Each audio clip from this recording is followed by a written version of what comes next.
கொடுப்பதில் வல்லமை பெற்றவன் அப்பன் பழனியப்பன்.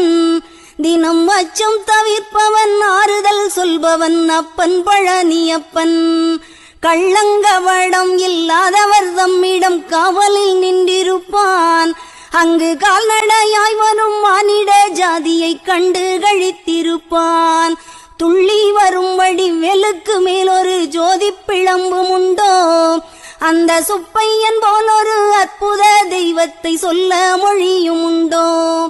வெள்ளி முகம் 12 கண்டவின் வேறொரு சொர்க்கம் உண்டோ. ஆண்டி வேஷத்திலாயினும் வீரத்திலாயினும் வேலனை வெல்வதுண்டோ. சித்தர் வணங்கிய சேவற்கொடியோனை சேர்ந்து பணிந்திடுவோம். அந்த சிக்கலிலாயினும் செந்திலாயினும் சென்று பணிந்திடுவோம்.